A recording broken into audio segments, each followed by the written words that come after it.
Bonjour à toutes et à tous et bienvenue en Autriche au Red Bull Ring pour suivre la première manche de la Lamera Cup édition 2014. Un week-end qui s'annonce exceptionnel avec pas moins de 19 voitures engagées, 2 courses d'endurance au programme et une météo un petit peu incertaine comme vous le voyez. La Lamera Cup sur Motors TV, c'est parti.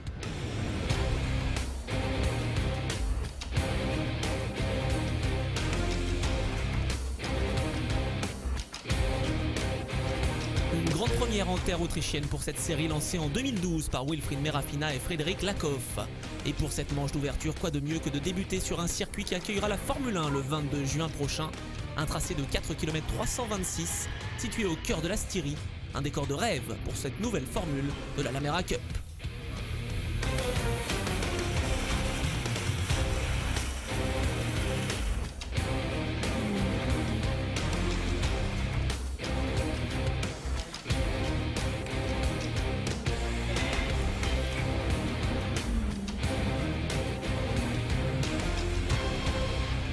Nous sommes en compagnie de Wilfried Merafina, le patron de la Lamera Cup. Wilfried, peut-on en savoir un petit peu plus sur ce championnat ? Oui, alors le championnat c'est simple, c'est un championnat d'endurance destiné à des gentleman drivers mais aussi à des pilotes professionnels. On mélange un petit peu les niveaux avec des voitures identifiées de gentleman pour les gens qui n'ont jamais eu de licence et puis des voitures non identifiées qui sont du coup des voitures élites. C'est un championnat qui a lieu sur 7 épreuves, la première étant ici au Red Bull Ring. Suivra fin mai une course à Nogaro, fin juin une course à Lennon, mi-juillet une course au Castellet, mi-septembre une course à Navarra, mi-octobre une course à Dijon et la finale à Monza dans un lieu assez mythique et sympathique. Et puis la Lamera c'est avant tout, puisque c'est une course d'endurance, à un moment où on doit beaucoup rouler, la course minimum c'est 8 heures, maximum ça sera 15 heures. Alors avec en fonction des contraintes des circuits, de temps en temps une coupure pour les sons entre midi et 2, mais des grandes courses en perspective. Nous, ce qu'on voulait, c'était donner la chance à des gens qui savent très bien rouler, de côtoyer des gens qui apprennent, pour que justement ils apprennent au fur et à mesure au contact des autres. Et puis ça se passe très bien, on a à peu près une mixité, autant de voitures de gentleman que de voitures élites, et ça se passe assez bien, on est assez fiers. Et l'ambiance alors en Lamera Cup, comment est-ce qu'on peut la décrire puisque ce championnat existe depuis 2 ans déjà, donc on a une expérience. L'ambiance, on veut pas se prendre au sérieux, on veut avant tout prendre du plaisir parce que je crois que le plus important c'est de s'amuser. Il n'y aura jamais de champion du monde de la Lamera Cup. En 2 ans, on a vu une évolution, là c'est la saison 3. Qu'est-ce qu'on espère pour le futur ? Pour le futur, j'ai envie de dire que première chose c'est qu'on ait un plateau encore plus fourni. On devrait osciller à partir de la prochaine course à 25 voitures par course, donc ça c'est plutôt bien. Puis on est en train de travailler sur une version un peu évoluée de la Lamera, encore plus puissante, plus performante, mais là peut-être pour venir dans ces week-ends d'endurance faire une petite course sprint. Justement, intéressons-nous plus précisément à cette Lamera au châssis tubulaire créée en 2011 et capable de délivrer des performances dignes des plus grandes autos. La carrosserie est en polyester, la voiture fait 860 kg, elle fait 300 chevaux, elle a surtout un moteur turbo qui a énormément de coups puisque ça fait 44 mètres-kg. Ce qui fait que par rapport à des voitures qui ont un moteur turbo mais d'une plus petite cylindrée, puisque là c'est un 2,5 litres 5 cylindres, on a une voiture qui est assez performante. Donc les pilotes qui arrivent, que ce soit des pilotes pro ou des pilotes gentleman, finalement arrivent facilement à se faire à la conduite de cette voiture ? Oui, parce qu'on a voulu que ce soit une voiture facile. Facile à prendre en main, facile à piloter, facile à régler. Donc on n'a pas énormément de palettes de réglage qu'on veut que les gens puissent s'amuser. Et puis facile parce que vu que le moteur est assez coupleux et a une grande plage d'utilisation, même si on est en sous-régime, on arrive à s'en sortir. Et au niveau des pneus, l'adhérence, est-ce qu'on a plusieurs types de pneus, slick, pluie ? Alors là non, justement, nous on a voulu que ça coûte pas trop cher puisque le nerf de la guerre c'est l'argent. Et donc on est parti sur des pneus de série qu'on pourra avoir sur une voiture de tourisme et qui sont des pneus capables de faire 12 heures de course d'endurance sans être changés. Allez, maintenant qu'on en sait un petit peu plus sur cette voiture, embarquons dans la Lamera numéro 2 du Racetrack Motorsport pour un tour complet du circuit du Red Bull Ring. Avec les palettes au volant, la boîte séquentielle est un vrai bonheur pour tous ces pilotes. Le freinage du premier virage avec le Castrol Edge. Une grosse relance ensuite pour la ligne droite qui va mener au virage numéro 2.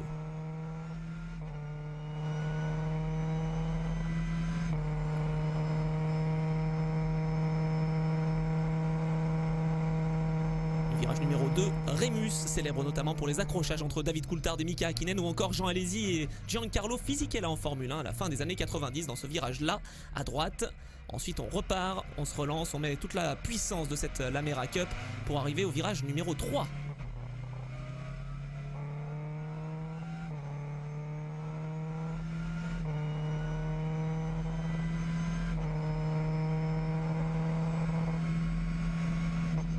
virage 3 nommé Schloss Gold. Très piégeux car en descente, dans des conditions humides, il faudra faire attention. On remet ensuite la puissance pour arriver au double virage gauche en descente, encore une fois. Un circuit très vallonné ici au Red Bull Ring. Virage 4 à gauche, bien négocier le freinage à droite de la piste pour ensuite pouvoir tourner. Et enchaîner avec le virage 5, le Wurt Kurve.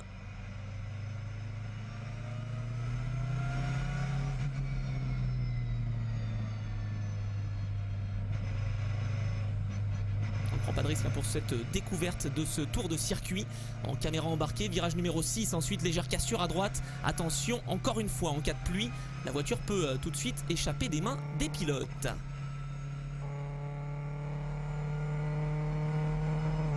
On arrive dans la dernière partie du circuit, le double droite Rindt d'abord, du nom de l'ancien pilote autrichien. Puis ensuite le virage numéro 8, Red Bull Mobile, qui va déboucher sur la ligne d'arrivée. Dernier virage encore une fois en descente. Et la ligne d'arrivée, voilà donc pour ce tour de 4 km 326 en caméra embarquée.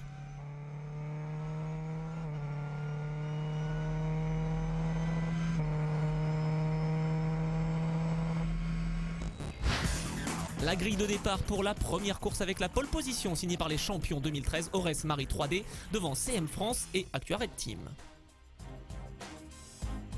15 points de bonus donc pour Ores Marie 3D, les champions 2013 qui débutent de la meilleure des manières cette saison 2014 de l'Amera Cup.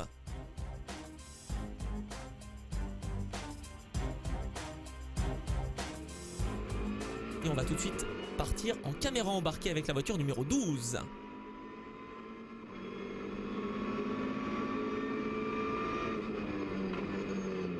Et pour cette première course du week-end d'une durée de 3h30, eh bien, nous partons en compagnie de la voiture du Cars Racing, nouvelle équipe dans ce championnat, ancienne CTF Performance, qui part donc en 5e position avec Guillaume Martinol au volant.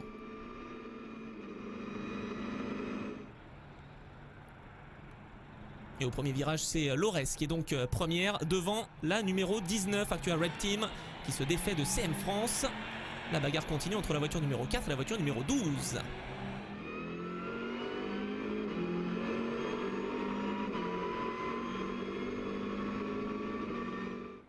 Et Guillaume Martinol qui finalement se défait de la voiture numéro 4 du Tech Drive E Leclerc.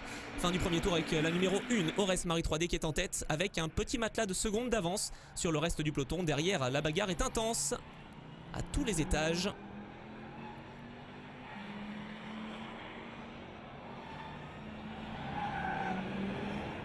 Intense notamment au niveau du gentleman avec la bagarre entre la voiture numéro 2 du Racetrack Motorsport et la voiture numéro 21, l'Actua Green Team.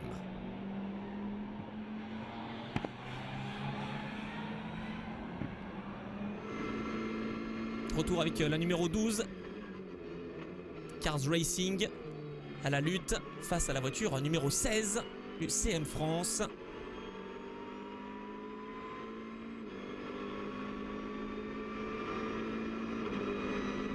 Il attaque Guillaume Martinol. Va-t-il passer à l'extérieur? Eh bien oui, il va passer avant le virage numéro 2. Très belle manœuvre de la voiture numéro 12 sur cette voiture numéro 16. 3e position donc pour Guillaume Martinol.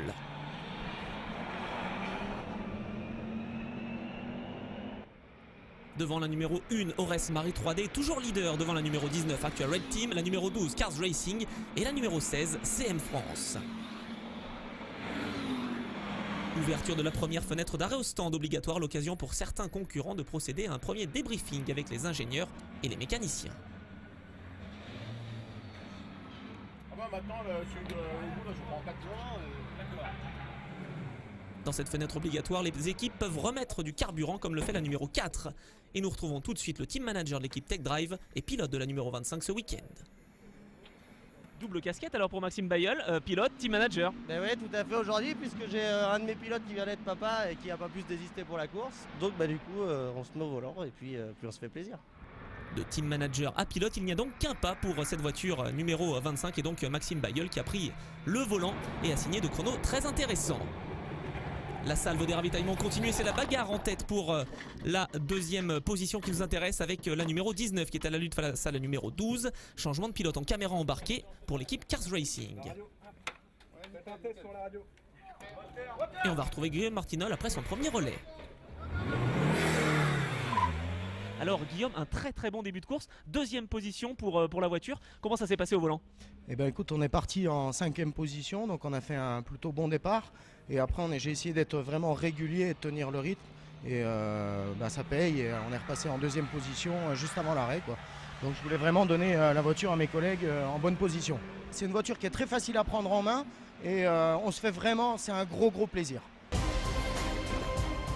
Les arrêts au stand continuent avec notamment la voiture numéro 9 de la JM Communication, voiture numéro 2 Racetrack Motorsport ou encore voiture numéro 8 Triangle Nord.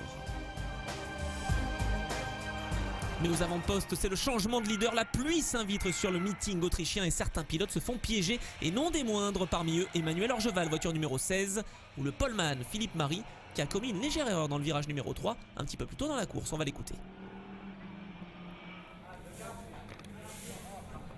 J'étais bien parti sur ma lancée, je commençais à descendre mes temps et bon, un petit excès de zèle, j'ai un blocage de roue et j'ai fait un petit tour dans le bac à gravier. Bon, j'ai eu la chance d'en sortir bien comme il faut. On verra si ça n'a pas abîmé la voiture, ça on le verra en suivant le reste de la course. Mais bon, on a ramené plein de gravier, ça tremble un peu, mais pour l'instant la voiture a ses performances, donc ça devrait le faire. Après 2 heures de course, c'est la numéro 19 donc qui a pris la tête, suivie de la numéro 16 pilotée par Orgeval. Un Orgeval qui attaque très très fort et Olivier Pernaut également dans la voiture numéro 1 de l'Aurès. Marie 3D déterminé à revenir sur ses adversaires après avoir perdu un petit peu de temps au stand suite à la petite erreur de Philippe Marie.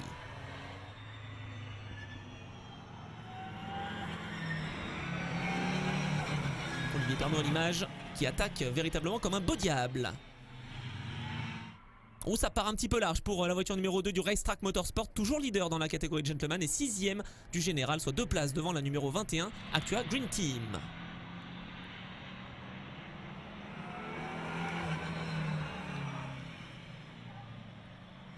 Arrêt au stand de la voiture numéro 1, Aurès Marie 3D. La fenêtre obligatoire n'est pas encore ouverte. Que se passe-t-il pour l'équipe championne l'année dernière ? C'est une surchauffe moteur. Des gravillons se sont logés dans le ventilateur de la Lamera numéro 1, ce qui a fait monter la température du moteur. Séance de mécanique obligatoire pour les mécaniciens de l'équipe Aurès. On a déjà perdu 30 minutes. Sur 3h30 de course, ça fait beaucoup. Mais bon. C'est comme ça. On a quand même fait la pole, on a le meilleur temps en course. La voiture marche super bien. Voilà, un petit gravier, je te jure, un truc de 5 mm. C'est un peu frustrant, mais bon, c'est partie du truc. Après la pluie, vient le beau temps sur Zeldweg, comme vous pouvez le constater, de la caméra embarquée de la Lamera numéro 2, qui se fait déborder à l'extérieur par la voiture numéro 12. Et au terme d'une course de 5h30 à rebondissement, c'est la numéro 19, Actua Red Team, qui l'emporte devant la numéro 25, Tech Drive Intermarché, la numéro 16, CM France. La joie est totale pour l'équipe ETC de Joël Secaldi. On n'a pas gagné celle-ci. On a perdu l'année dernière pour très peu de points le championnat, donc cette année on veut quand même essayer de faire un peu mieux. C'était quand même assez difficile, le terrain était quand même assez glissant, on a eu un peu de chance, mais on a tous bien roulé. L'avantage c'est qu'on est à peu près tous dans les mêmes chronos, donc ça paye quoi, au bout d'un moment. Bon, moi je suis le petit nouveau et je suis en face, j'ai les ténors qui sont en face de moi. Beaucoup d'appréhension sur mon style de conduite par rapport à eux, mais en fait tout se passe bien et comme dit Christian, on est très homogène et ça démontre un peu le résultat d'aujourd'hui et on est très content. La satisfaction également pour le Cars Racing dirigé par Vincent l'Espagnol. Sur le sec, on tournait très bien. Après la pluie s'en est mêlée et c'est vrai qu'on on a des pilotes qui font très attention au véhicule. C'est une course d'équipe, c'est une course d'endurance, donc il faut faire attention et ramener l'auto. J'espère que ça nous sourira un peu plus demain pour la course de 5h30. Confirmation des classements avec la victoire de la numéro 19. À noter, la numéro 2 prend 20 points de bonus puisque c'est une gentleman dans le top 5.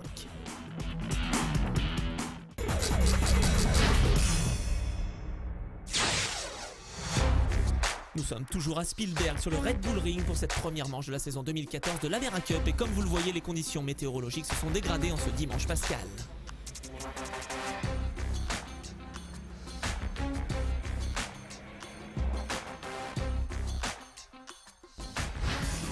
Même ordre de départ que la première course avec la pole position signée lors de l'unique séance de qualification par l'équipe Ores Marie 3D devant la CM France et l'Actua Red Team. C'est parti pour cette deuxième course du week-end séparée en deux pour éviter les nuisances sonores autour du circuit. Le classement des deux manches sera donc cumulé. La numéro 1 prend le meilleur envol devant la numéro 19, très en verve en ce début de journée et qui essaye de suite de faire l'intérieur sur Philippe Marie. Les deux voitures se battent, mais la voiture numéro 1 garde l'avantage. Ça ne passe pas tout de suite pour la numéro 19 qui à la fin du premier tour va prendre brièvement la tête de course avant de se faire de nouveau déborder par les champions 2013. Derrière Orgeval sur la numéro 16 est très à l'aise sous la pluie. Il se rapproche de la 19 et va tenter quelque chose. Les conditions sont difficiles pour tous les pilotes, une découverte pour les gentlemen qui prennent tout de même beaucoup de plaisir. Et pour la deuxième position, ça continue avec Orgeval qui est très pressant sur la numéro 19. Ça ne passe toujours pas pour le français. Dans le classement de gentleman, la numéro 2 est devant la numéro 21, l'Actua Green Team. Une voiture qui va commettre une petite erreur dans le très difficile virage numéro 3 et ramener beaucoup de gravier au stand. La numéro 2 qui a terminé 5e de la course d'hier réalise la prouesse de mener le classement général provisoire du championnat devant la numéro 19. On va écouter Philippe Naniche. Nous sommes engagés en gentleman et c'est ce qui nous permet aujourd'hui d'être en tête. Nous avons terminé hier 5e de la première manche et grâce au jeu des bonifications accordées aux gentlemen, nous sommes en fait en tête du championnat à l'issue de la première course. Donc c'est un petit clin d'œil, on ne se fait pas d'illusions, on ne joue pas le championnat sur la durée, mais on est très heureux d'être en première place ce matin. En tête de course, Olivier Pernaut continue son cavalier seul devant la voiture numéro 16 et la voiture numéro 12. Un très bon début de course pour les champions en titre sous une pluie battante.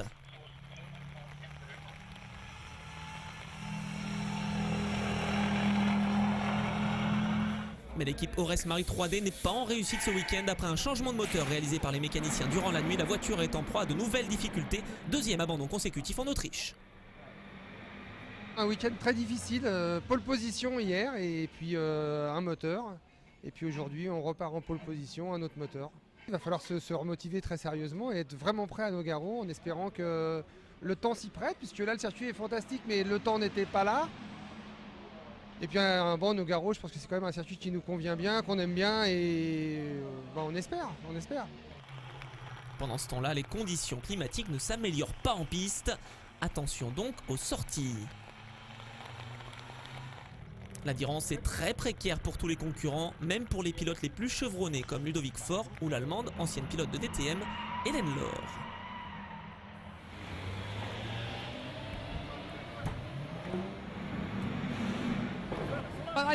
J'ai effectué mes premiers tours de roue ce matin sous la pluie. C'était un petit peu difficile de par l'empattement court de la voiture. Elle bougeait un petit peu, mais malgré tout, c'est vraiment agréable à piloter. Avec le talon pointe, c'est vraiment fun. Un pilotage amusant, il n'y a pas de doute là-dessus. Je vais revenir faire 3 ou 4 courses afin de m'amuser parce que c'est vraiment l'esprit du championnat, même si nous voulons aussi gagner.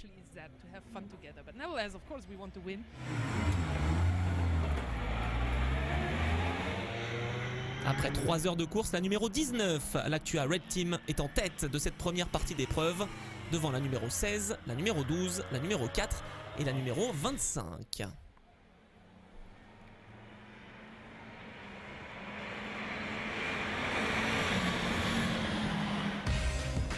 Pour cette deuxième partie de course d'une durée de 2 heures, les écarts seront conservés, mais avant de repartir, les pilotes en profitent pour se restaurer.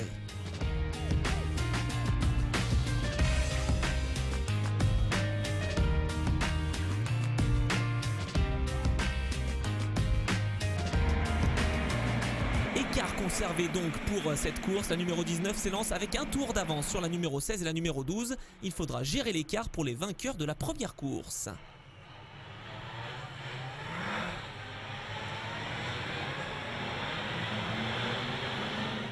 Partons en caméra embarquée avec la voiture numéro 19, leader. Conditions difficiles pourtant. La visibilité est la meilleure pour eux. Rendez-vous compte pour les autres concurrents.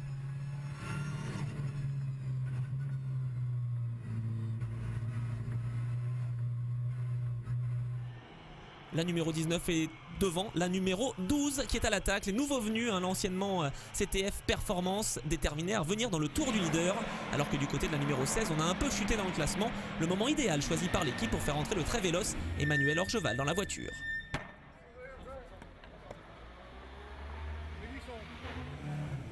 Un peu de précipitation, mais ça va repartir pour la CM France numéro 16. Orgeval est à l'attaque d'entrée de jeu. Il commence son festival de dépassement et se défait de son équipier numéro 4 au virage 3.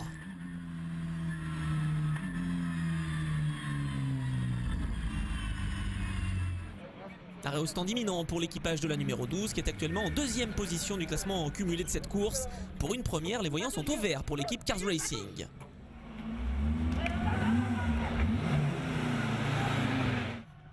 Et du côté des leaders, on rattrape quelques retardataires tout de même très performants dans ces conditions. On va partir au stand retrouver Stéphane Panepinto après son relais.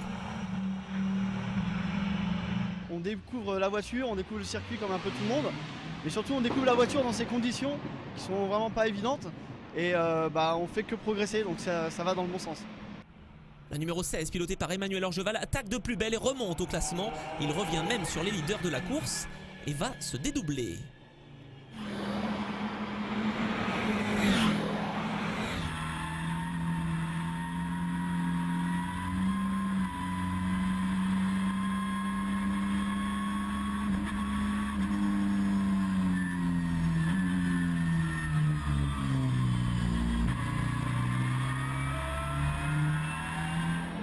Mais c'est la douche froide pour l'équipe CM France qui n'a pas respecté le temps de 45 secondes obligatoire dans les stands. C'est une pénalité pour eux. Caméra embarquée avec Florent Mazot, numéro 19.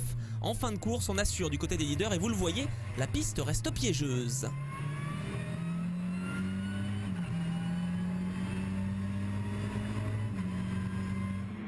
Et à l'issue de cette course de 5h30, c'est la numéro 19 qui l'emporte d'une courte tête devant la numéro 16 et la numéro 12.